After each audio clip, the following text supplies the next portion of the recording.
Welcome. ഞാനിന്ന് discuss ചെയ്യാൻ പോകുന്നത് 10ാം ക്ലാസ്സിലെ SCRT മലയാളം ടെക്സ്റ്റ് ബുക്കിൽ നിന്നുള്ള കുറച്ച് ചോദ്യങ്ങളാണ്. ഇത് നമ്മുടെ എല്ലാ PSC എക്സാംസിനും നിങ്ങൾക്ക് ഹെൽപ്ഫുൾ ആയിരിക്കും.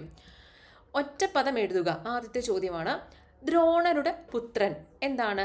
ദ്രൗണി. ദ്രോണരുടെ പുത്രൻ എന്നതിൻ്റെ ഒറ്റപ്പദം എന്താണ്? ദ്രൗണി. ഭീമന്റെ പുത്രി ഭൈമി. വീരസേനന്റെ പുത്രൻ വൈരസേനി.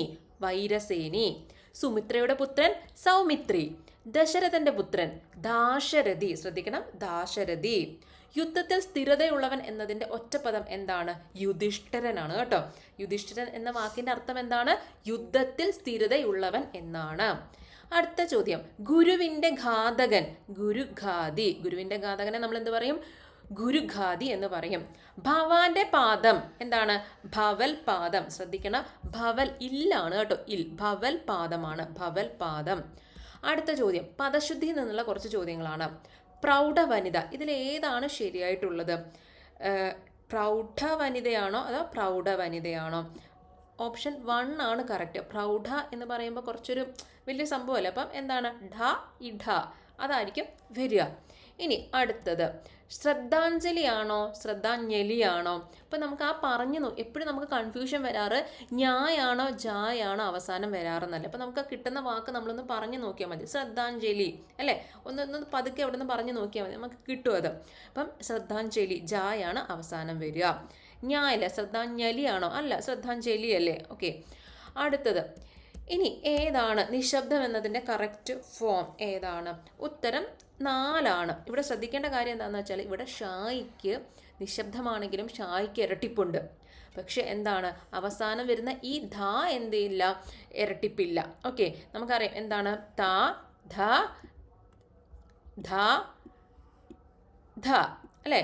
അവിടെ ഇരട്ടിപ്പില്ല, നിശബ്ദമല്ലേ, ഇരട്ടിപ്പില്ല. ഒരു ശബ്ദത്തിന് ആ ഒരു ഇരട്ടിപ്പില്ല. ധ അത് മാത്രമേ ഉള്ളൂ. നിശബ്ദം എന്ന വാക്കല്ലേ. അപ്പം എന്താണ് അവസാനം വരുന്നത്? ധായാണ് വരുന്നത്. ഓക്കെ. അടുത്ത ചോദ്യം, ആഡംബരമാണോ ആഡംബരമാണോ? നമുക്കറിയാം ആഡംബരം, ആർഭാടം എന്നൊക്കെ പറയുമ്പോൾ കുറച്ച് കൂടിയൊരു ഇതല്ലേ. അപ്പം പക്ഷെ എന്താണ് ആണെങ്കിലും എന്താണ് വരുന്നില്ല? ഇഢ വരുന്നില്ല. ഓക്കെ. ആഡംബരം, ചുമ്മാ ആഡംബരം മാത്രമേ ഉള്ളൂ, ആഡംബരം ഇല്ല. ഓക്കെ. തപശ്ചര്യയാണോ തപശ്ചര്യയാണോ വരുന്നത്? ഇതിങ്ങനെ ഓർത്തിരുന്നാൽ മതി. ഇത് ഇച്ഛയല്ലേ, അച്ഛൻ്റെ ഇച്ഛയല്ലേ. അപ്പം അച്ഛൻ എന്തായാലും തപസ് ചെയ്യാൻ പോകത്തില്ലല്ലോ. അപ്പം ഇച്ഛയാണ് കേട്ടോ, തപശ്ചര്യ. ഓക്കെ.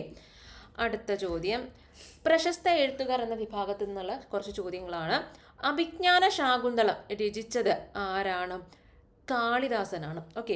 ഇത് SCRTയുടെ എക്സസൈസിൽ കൊടുത്തിട്ടുള്ള കാളിദാസനെ കുറിച്ചുള്ള വിവരണത്തിലുള്ളതാണ് അഭിജ്ഞാന ശാകുന്തളം എന്നതിനെ പറ്റി. ഓക്കെ. അപ്പം അഭിജ്ഞാന ശാകുന്തളം രചിച്ചത് ആരാണ്? കാളിദാസനാണ്. ഇനി മലയാള ശാകുന്തളം രചിച്ചത് ആരാണ്? നമ്മുടെ കേരള പാണിനി എന്നറിയപ്പെടുന്ന AR രാജരാജവർമ്മയാണ്. കേരള ശാകുന്തളം എന്നറിയപ്പെടുന്ന കൃതി ഏതാണ്? മറ്റേത് മലയാള ശാകുന്തളം എന്ന കൃതിയായിരുന്നു. ഇത് കേരള ശാകുന്തളം എന്നറിയപ്പെടുന്ന കൃതി ഏതാണെന്നാണ് നമ്മളോട് ചോദിച്ചിരിക്കുന്നത്. കേരള ശാകുന്തളം എന്നൊരു കൃതി ഇല്ല, പക്ഷെ കേരള ശാകുന്തളം എന്നറിയപ്പെടുന്നത് ഏത് കൃതിയാണെന്നാണ് നമ്മളോട് ചോദിച്ചിരിക്കുന്നത്. നളചരിതം ആട്ടക്കഥയാണ് കേരള ശാകുന്തളം എന്നറിയപ്പെടുന്നത്. ഇനി ഈ കേരള ശാകുന്തളം എന്നറിയപ്പെടുന്ന നളചരിതം ആട്ടക്കഥ രചിച്ചത് ആരാണ്? ഉണ്ണായി വാര്യരാണ് കേട്ടോ. ഉണ്ണായി വാര്യർ. വിക്ടർ ഹ്യൂഗോയുടെ ലെ മിസറബിൾസ് എന്ന കൃതി പാവങ്ങൾ എന്ന പേരിൽ മലയാളത്തിലേക്ക് പരിഭാഷപ്പെടുത്തിയത് ആരാണ്? നാലപ്പാട്ട് നാരായണ മേനോനാണ്. അപ്പോൾ ലെ മിസറബിൾസ് എന്നത് ആരുടെ കൃതിയാണ്? വിക്ടർ ഹ്യൂഗോയുടെ കൃതിയാണ്. ഇത് മലയാളത്തിലേക്ക് പരിഭാഷപ്പെടുത്തിയത് ആരാണ്? നാലപ്പാട്ട് നാരായണ മേനോനാണ്. ആ കൃതിയുടെ പേരെന്താണ്? പാവങ്ങൾ എന്നാണ്. ഓക്കെ. അപ്പോൾ വിക്ടർ ഹ്യൂഗോയുടെ ലെ മിസറബിൾസ് എന്ന കൃതി മലയാളത്തിലേക്ക് പാവങ്ങൾ എന്ന പേരിൽ പരിഭാഷപ്പെടുത്തിയത് ആരാണ്? നാലപ്പാട്ട് നാരായണ മേനോനാണ്. ഇനി OV വിജയന് കേന്ദ്ര സാഹിത്യ അക്കാദമി അവാർഡ് ലഭിച്ച കൃതി ഏതാണ്? ഗുരുസാഗരമാണ് കേട്ടോ. ശ്രദ്ധിക്കണം, കേന്ദ്ര സാഹിത്യ അക്കാദമി അവാർഡ് ലഭിച്ച കൃതി ഏതാന്ന് ചോദിച്ചാൽ ഗുരുസാഗരമാണ്. മനുഷ്യന് ഒരു ആമുഖം എന്നത് ആരുടെ ആദ്യത്തെ നോവലാണ്? സുഭാഷ് ചന്ദ്രൻ്റെ നോവലാണ്. അപ്പം മനുഷ്യനൊരു ആമുഖം എന്ന നോവൽ, അതൊരു നോവലാണ്. നോവൽ ആരുടേതാണ്? സുഭാഷ് ചന്ദ്രൻ്റെതാണ്. അതിന് മറ്റൊരു പ്രത്യേകതയും കൂടിയുണ്ട്. വിവിധ അവാർഡുകളൊക്കെ ലഭിച്ച ആളാണ് സുഭാഷ് ചന്ദ്രൻ എന്ന് പറയുന്നത് അല്ലേ. അപ്പം അദ്ദേഹത്തിൻ്റെ ആദ്യത്തെ ഒരു കൃതിയാണ് എന്ത്? മനുഷ്യന് ഒരു ആമുഖം എന്ന് പറയുന്നത്, ആദ്യത്തെ നോവൽ. ഇനി അടുത്തത്, കേരള സാഹിത്യ അക്കാദമി അവാർഡ് ലഭിച്ച അന്ധകാരനഴി എന്ന കൃതി ആരുടെ രചനയാണ്? അത് സന്തോഷ് കുമാറിൻ്റെ രചനയാണ്. അന്ധകാരത്തിലാണെങ്കിലും സന്തോഷത്തോടെ ഇരിക്കണം നമ്മൾ, അല്ലേ? അന്ധകാര നഴി സന്തോഷ് കുമാർ. ഇനി കുറച്ച് കവിവാക്യങ്ങൾ കൊടുത്തിട്ടുണ്ട്. ഇത് ആരുടേതാണെന്ന് നമ്മളൊന്ന് ഐഡൻറ്റിഫൈ ചെയ്യണം. ചക്ഷുശ്രവണ ഗളസ്തമാം ദർദുരം, ഭക്ഷണത്തിന് അപേക്ഷിക്കുന്നത് പോലെ കാലാഹിന പരിഗ്രസ്താം ലോകവും മാലോല ചേതസ ഭോഗങ്ങൾ തേടുന്നു. ഇത് ആരുടേതാണ്? നമ്മുടെ ആധ്യാത്മ രാമായണത്തിൽ നിന്നും എടുത്തിട്ടുള്ള കുറച്ച് വാക്യങ്ങളാണിത്. എഴുത്തച്ഛൻ്റെ ആധ്യാത്മ രാമായണത്തിൽ നിന്നും എടുത്തിട്ടുള്ളതാണ്. ഇതിൽ ഉദ്ദേശിക്കുന്നത് എന്താണെന്ന് വെച്ചാൽ ചക്ഷുശ്രവണ ഗളസ്തമാം ദർദുരം. ചക്ഷുശ്രവണം എന്ന് പറഞ്ഞാൽ ആരാണ്? പാമ്പ്, അല്ലേ? പാമ്പിൻ്റെ വായിൽ അകപ്പെട്ട, ഗളം എന്ന് പറഞ്ഞാൽ കഴുത്ത്, അകപ്പെട്ട ദർദുരം തവള, അല്ലേ? പാമ്പിൻ്റെ വായിൽ അകപ്പെട്ട തവള ഭക്ഷണത്തിന് അപേക്ഷിക്കുന്നത് പോലെ. ഓൾറെഡി അത് പാമ്പിൻ്റെ വായിലായി പോയി, ഇനി അതിന് രക്ഷപ്പെടാൻ പറ്റത്തില്ല, അതിൻ്റെ ജീവിതം കഴിഞ്ഞു, പാമ്പിൻ്റെ വായിലായി കഴിഞ്ഞു. അതുപോലെയാണ് കാലാഹിന പരിഗ്രസ്ത ലോകവും.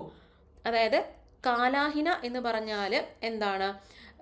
കാലമാകുന്ന അഹി, അതായത് പാമ്പ്. അഹി എന്ന് പറഞ്ഞാലും പാമ്പ് തന്നെയാണ്. കാലമാകുന്ന പാമ്പ് നമ്മളെ വിഴുങ്ങിയാലും ലോകത്തിലുള്ള എല്ലാവരുടെയും മനസ്സിൽ പിന്നെയും എന്താണ്?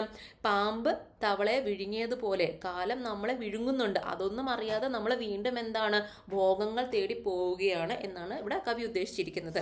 അതായത് നമ്മുടെ ആ ഒരു എന്താണ് ആഗ്രഹങ്ങളെ നമ്മൾ എഴുത്തച്ഛൻ എന്തിനോടാണ് ഉപമിച്ചിരിക്കുന്നത്? പാമ്പിൻ്റെ വായിൽ അകപ്പെട്ടു പോയ തവള ഭക്ഷണത്തിന് അപേക്ഷിക്കുന്നത് പോലെ എന്നാണ് ഇവിടെ ഉപമിച്ചിരിക്കുന്നത്. അടുത്തത്, ക്രോധമല്ലോ നിജ ധർമ്മക്ഷേകരം, ക്രോധം പരിത്യജിക്കേണം ബുധജനം. ഇതും ആരുടേതാണ്? എഴുത്തച്ഛൻ്റെതാണ്. ആധ്യാത്മ രാമായണം കിളിപ്പാട്ടിൽ നിന്ന് എടുത്തിട്ടുള്ള 2 വരികളാണ്. രാഗങ്ങൾ ഓരോന്നേ ഗോകുല നായകൻ, മേളം കളർന്നങ്ങ് പാടുന്ന നേരം വൃന്ദാവനം തന്നിലുള്ളൊരു ജീവികൾ നന്ദിച്ചു നിന്നുതേ മന്ദം മന്ദം. ഇത് ആരുടേതാണ്? ഇതിപ്പോൾ നോക്കുമ്പോൾ തന്നെ അറിയാം, ഗോകുല നായകൻ, അല്ലേ? വൃന്ദാവനം, ഇതൊക്കെ എന്താണ്? നമ്മൾ കൃഷ്ണനുമായിട്ട് ബന്ധപ്പെട്ട കാര്യങ്ങളല്ലേ? അപ്പോൾ ഏതായിരിക്കും? കൃഷ്ണഗാഥ രചിച്ചതാരാണ്? ചെറുശ്ശേരി. അപ്പം അങ്ങനെ നമുക്കങ്ങ് ഐഡൻറ്റിഫൈ ചെയ്യാം. അന്യജീവൻ ഉതകി സ്വജീവിതം ധന്യമാക്കുമമലെ വിവേകികൾ. ഇതാരുടെ വരികളാണ്? കുമാരനാശാൻ്റേതാണ് കേട്ടോ. അവനവനാത്മ സുഖത്തിനാചരിക്കുന്നവ അപരനു സുഖത്തിനായി വരേണം. ഇതാരുടേതാണ്? ശ്രീനാരായണ ഗുരുവിൻ്റെതാണ്. ഇത് നമ്മുടെ ഗുരുവിൻ്റെ ഫേമസ് ആയിട്ടുള്ള വാക്യങ്ങളാണ്, അല്ലേ? ഇനി അടുത്തത് പര്യായ പദങ്ങൾ, അതിൽ നിന്നുള്ള ചോദ്യങ്ങളാണ്. വിശ്വം എന്നതിൻ്റെ 3 പര്യായ പദങ്ങളാണ്. വിശ്വം എന്ന് പറഞ്ഞാൽ തന്നെ നമുക്കറിയാം ലോകം, അല്ലേ? ഭുവനം എന്ന് പറയാം, ലോകം, ജഗത്ത് എന്നൊക്കെ പറഞ്ഞാൽ എന്താണ്? വിശ്വമാണ്. അടുത്തത് ഗുഹയുടെ പര്യായ പദങ്ങൾ എന്തൊക്കെയാണ്? കന്ദരം, ഗഹ്വരം. ഗുഹയിൽ നിന്ന് തന്നെ നമുക്ക് വേണമെങ്കിൽ ഗഹ്വരം ഒപ്പിക്കാം, അല്ലേ? കന്ദരം, ഗഹ്വരം ഒരേപോലെ വരുന്ന സംഭവങ്ങളാണ്. കന്ദരം, ഗഹ്വരം, അതങ്ങനെ പറഞ്ഞു പഠിച്ചാൽ മതി. ഇനി വള്ളം, വഞ്ചി നമുക്കറിയാം, തോണിയും അറിയാം. പിന്നെ നൗകയൊന്ന് ഓർത്തിരുന്നാൽ മതി. വഞ്ചി, തോണി, നൗക. വൃദ്ധൻ്റെ പര്യായപദങ്ങൾ എന്തൊക്കെയാണ്? വയോധികൻ നമുക്കറിയാം, അല്ലേ? പിന്നീട് നമുക്ക് സംശയം വരുന്ന 2 വാക്യങ്ങളാണ് ജീർണൻ, ജഡരൻ. അപ്പം ഇത് 2 വന്നാൽ അതെന്താണ്? വൃദ്ധനാണ്, അല്ലേ? ജീർണിച്ചു പോവാന്നൊക്കെ നമ്മൾ പറയില്ലേ? വൃദ്ധൻ എന്ന് പറയുമ്പോൾ വയസ്സായി, നമ്മൾ തീരാനായല്ലോ. അങ്ങനെ നമുക്ക് ജസ്റ്റ് വേണമെങ്കിൽ അങ്ങനെ നമുക്കൊന്ന് ഓർത്തിരിക്കാം. ഇനി ജഡരൻ എന്ന് പറഞ്ഞാലും എന്ത് തന്നെയാണ്? വൃദ്ധനാണ് കേട്ടോ. ഇനി ഉദരം വയറാണെന്ന് നമുക്കറിയാം, പക്ഷെ ഇത് ഓർത്തിരിക്കണം നമ്മൾ. ജഡരം എന്ന് പറഞ്ഞാൽ എന്താണ്? വയറാണ്. ജഡരൻ എന്ന് പറഞ്ഞാൽ എന്താണ്?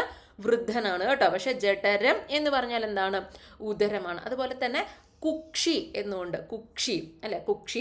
കുക്ഷിയുടെ ഒരു കൂ മാറ്റിക്കഴിഞ്ഞാൽ നമുക്ക് എന്ത് ചെയ്യാം? കക്ഷിയാക്കാം, അല്ലേ?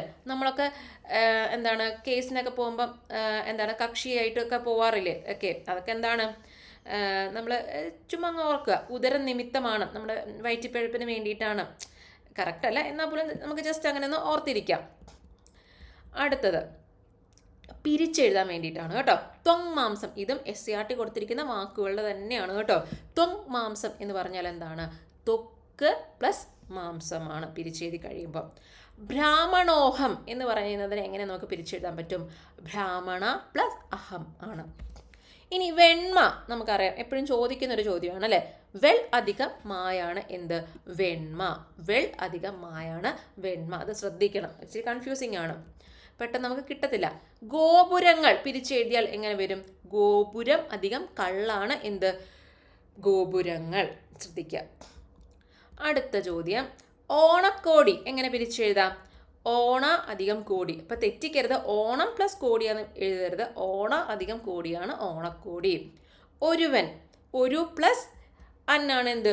ഒരുവൻ. അതും ശ്രദ്ധിക്കണം. ഒരു പ്ലസ് അന്നാണ് എന്ത്? ഒരുവൻ. സജ്ജനം, സജ്ജനം എങ്ങനെ നമുക്ക് പിരിച്ചെഴുതാം? സത് പ്ലസ് ജനമാണ് സജ്ജനം. ഇനി കുറച്ച് SCERT കൊടുത്തിരിക്കുന്ന കുറച്ച് എന്താണ് വാക്കുകളുടെ അർത്ഥങ്ങൾ നമുക്കൊന്ന് നോക്കാം. പദപരിചയം. അഹി, നമ്മൾ പറഞ്ഞു നേരത്തെ കാലാഹി എന്ന് പറഞ്ഞാൽ കാലമാകുന്ന സർപ്പം അല്ലേ എന്നൊക്കെ പറഞ്ഞില്ലേ, അതിൽ അഹി എന്ന് പറഞ്ഞാൽ എന്താണ്? സർപ്പമാണ് അല്ലേ. അധ്രുവം, ചഞ്ചലം അല്ലെങ്കിൽ സ്ഥിരമല്ലാത്ത എന്നാണ് വരുന്നത്.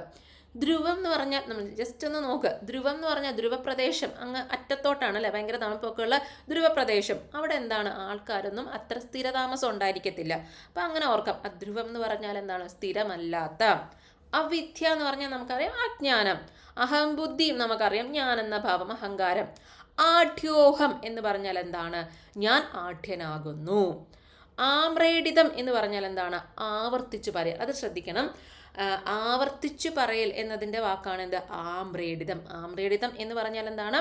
ആവർത്തിച്ചു പറയൽ. ആലോല ചേതസ എന്ന് പറഞ്ഞാൽ എന്താണ്? ചഞ്ചല മനസ്സോടെ. ചേതസ് എന്ന് പറഞ്ഞാൽ മനസ്സാണ് അല്ലേ. ആലോലം, ലോലം എന്നൊക്കെ പറഞ്ഞാൽ എന്താണ്? ചഞ്ചലം അല്ലേ. ആലോല ചേതസ എന്ന് പറഞ്ഞാൽ ചഞ്ചല മനസ്സോടെ എന്നാണ്. ഇനി ഏകാന്ത ചേതസ എന്ന് പറഞ്ഞാലോ? ഏകാഗ്രമായ മനസ്സോടെ. കാലാഹി, അതാണ് നമ്മൾ നേരത്തെ പറഞ്ഞത്, കാലമാകുന്ന അഹി, അതായത് കാലമാകുന്ന സർപ്പം. ഇനി കാഷ്ടം എന്ന് പറഞ്ഞാൽ എന്താണ്? തടിക്കഷ്ണം. നിങ്ങൾ പെട്ടെന്ന് കാഷ്ടം എന്ന് പറയുമ്പം നമ്മുടെ ജന്തുക്കളുടെയും പക്ഷികളുടെയൊക്കെ നമ്മളങ്ങനെ എന്താണ് മലത്തിനെ നമ്മൾ കാഷ്ടം എന്ന് പറയാറുണ്ട്. കാഷ്ടത്തിന് അത് മാത്രമല്ല തടിക്കഷ്ണം എന്നൊരു അർത്ഥം കൂടിയുണ്ട്. കളത്രം എന്ന് പറഞ്ഞാൽ എന്താണ്? പത്നി. ക്ഷണഭങ്കുരം എന്ന് പറഞ്ഞാൽ എന്താണ്? നിമിഷം കൊണ്ട്. ക്ഷണം എന്ന് പറഞ്ഞാൽ നിമിഷം അല്ലേ, ഭങ്കുരം നിമിഷം കൊണ്ട് നശിക്കുന്നതാണ് ക്ഷണഭങ്കുരം എന്ന് പറയുന്നത്. ഘളം എന്ന് പറഞ്ഞാൽ എന്താണ്? കഴുത്ത്. ഘളം എന്ന് പറഞ്ഞാൽ എന്താണ്?